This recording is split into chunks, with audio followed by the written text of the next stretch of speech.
Hello,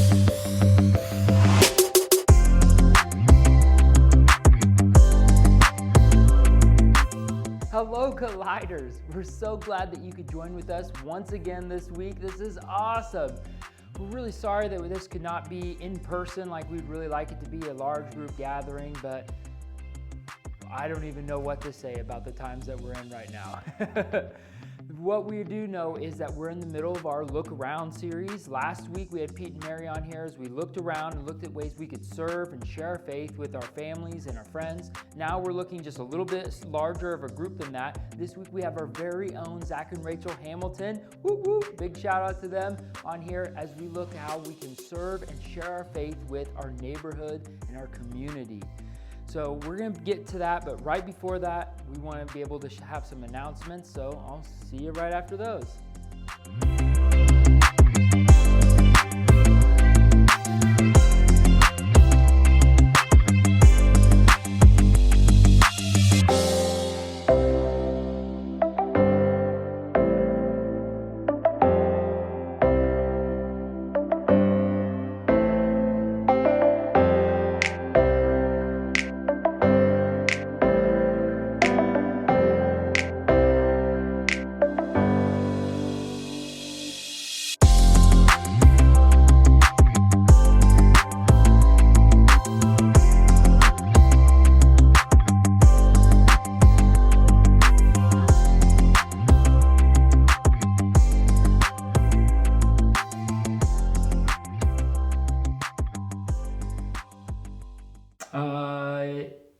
Yes. Never mind. I'll have to redo that. Hello, Colliders. Hey, so it's great seeing you and having you with us this week. But we got Zach and Rachel here. This is really weird probably for some of you because Rachel and I are both in the room with you. Maybe if we're meeting in person with COVID stuff. So don't know how that's going.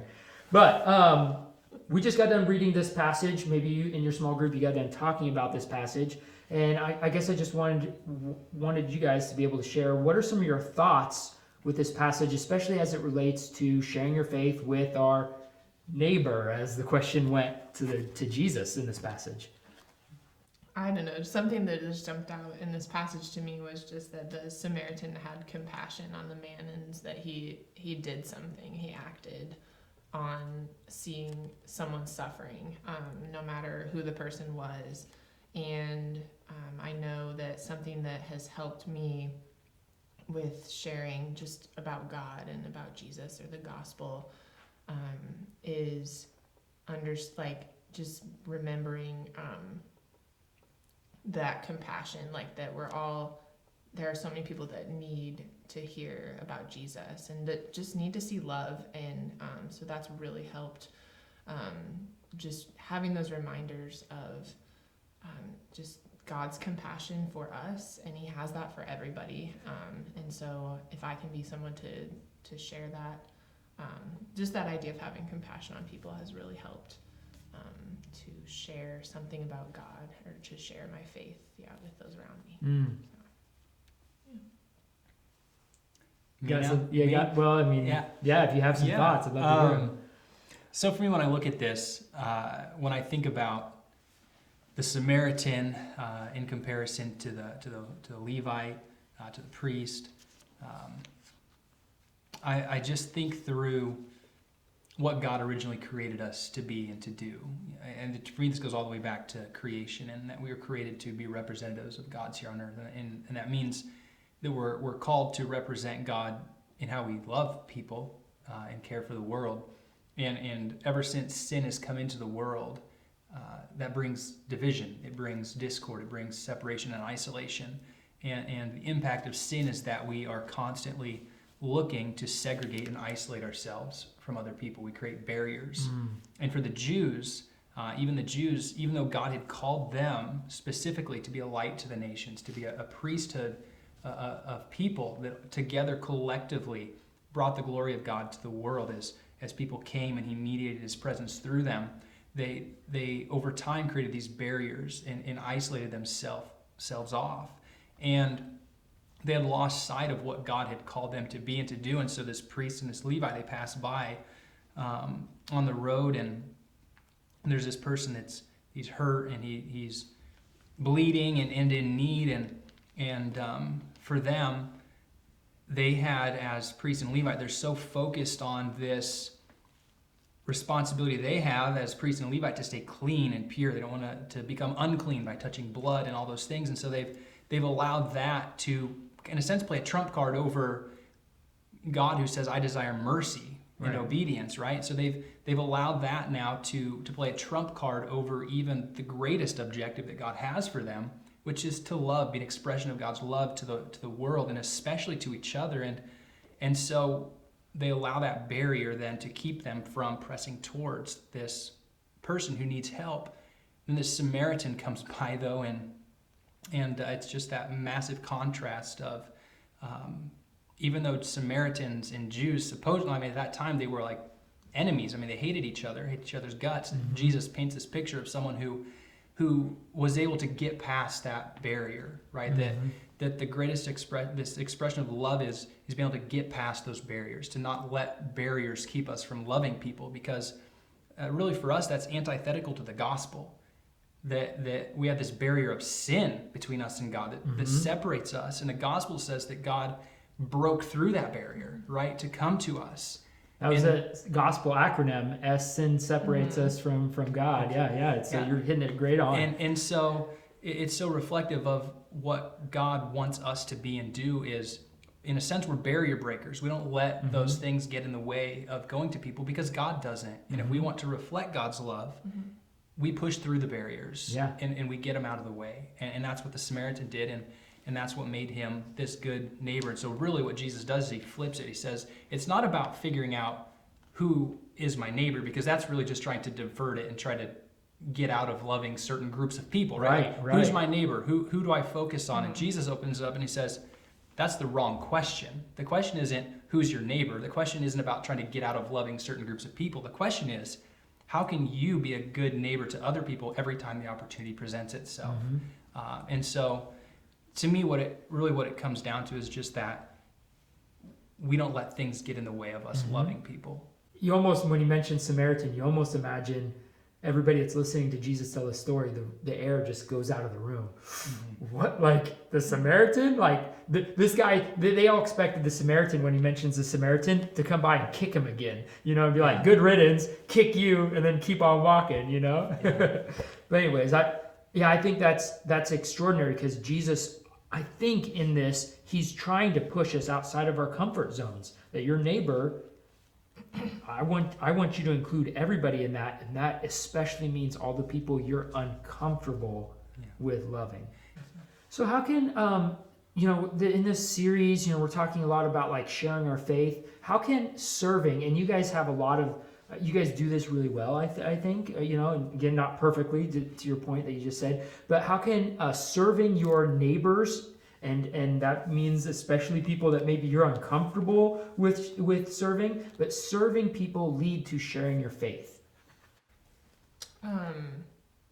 One of the things, just over time, we've only been here a couple years in Marshalltown, but in our neighborhood, Zach really kind of just led into this, more focused, like, how can we just serve our neighbors that are literal neighbors that are just right on the street with us? And one of the big things that I think started that was our garden.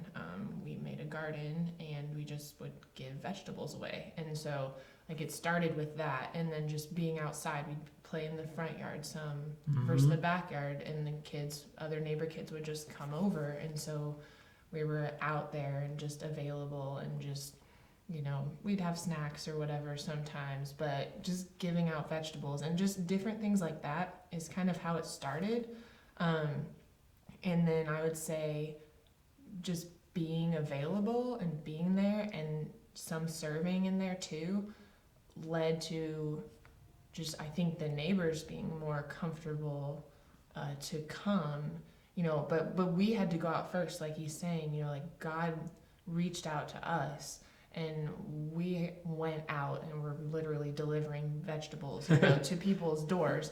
And like we went out first, and then it took a while for them to kind of come, to us. And so that's more when the opportunities came up to talk with them. Yeah. And it actually, like, we looked back and it coincided right with, like, around the derecho, like the time that hit was when, you know, we just noticed some opportunities to talk about our faith, to talk about God and what we see. And like you said, there's opportunities all the time, but we have to like walk in them and take them. And so yeah, there's been some really cool ways seeing that, but it's totally been, each time there's been times where I wanted to go more inward and just stay in, but you know, Zach has really pushed, you know, okay, how can we, you know, what else can we be doing? Or we're kind of looking in again. And so we'd go out more, you know, and do something.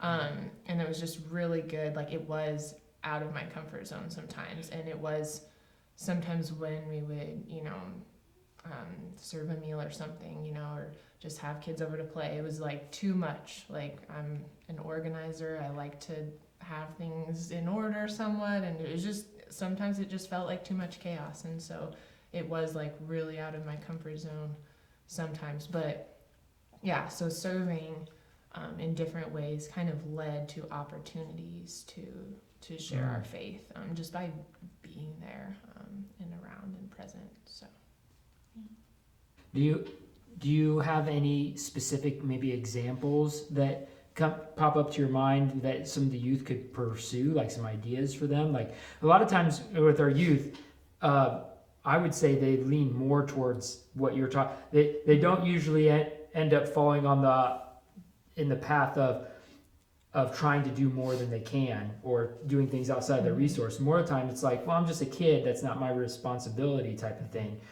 What would you say to them, or do you have some specific example or some specific ideas for them in, hey, this is how you can love people around you? Well, if you have examples, do you have any examples? I kind of have some, but what were you going to say? Well, I was just going to lead into that by saying, if you call yourself a Christian, there's no such thing as a gospel light. Yeah. Like, it's not like you get diet Christian, right? Right. Like, it's either full Christian or it's not. Right. And if it's full Christian or it's not, then we're given the same instructions. We have the same Bible. And so you might have to adjust that for appropriateness based on age, but we're all called to the same things. Yeah. And so I would say don't let that be an excuse Right. for not doing something. And so with that, did you have some examples? I think of that, how we're, you know, we have that tendency to focus in on ourselves.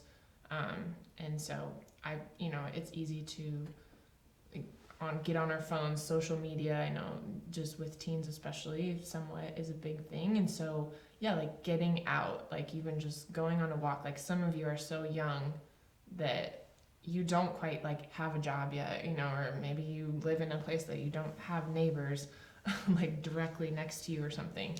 But at some point, just looking at who's around you.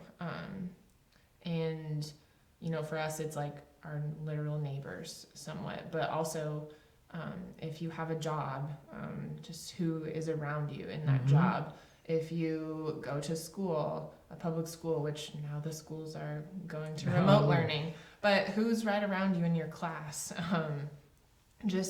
Looking around and just seeing who's right around you, and you have to be out doing things to see the people around you, that's just kind of just noticing and just slowing down and taking yourself off of your focus off of you and looking to who's around you. And that will, like, if you're doing that and you're loving God at the same time, you're gonna see opportunities to love people. It's gonna be pretty clear, I think. Yeah. I've definitely encouraged youth before, that especially youth that are like, my closest neighbor's a mile away. Like, you know what, like I don't have like neighbors right around, like people I can just go to. I'm not like public schooled, so I don't have that. I'm not working in a job. And I'm like, then join a club. Like you got the time, like join a 4-H club, join something, and with the specific idea that you're going to share your faith with, like you're going to form relationships there. It's kind of going off of what you said, go to where people are at, go to something that you enjoy doing. Like join a club of something that you genuinely like. You will then have something in common with everybody else there. Granted, right now, COVID, there are not a lot of clubs, like maybe they're not even meeting right now, but that'll change. Get ready, look around, look for something that you're genuinely interested in, and take some other Christian friends with you and be like, dude, and with the purpose, like have a conversation. We're going to save this whole group. We're going to, or share, at least have a spiritual conversation, share our faith with everybody in this group. It's a little more challenging, but there's a lot more opportunity, I think, just to share the love of Christ. Yeah. Thank you so very much for joining with us. Thank you very much, Zach and Rachel. And if you don't know how to find them and be able to talk to them more, I'll share their cell phone number with you. No, just kidding. I know you can find them around youth group. So we'll see you next week as we expand this series one more level of outwardness. So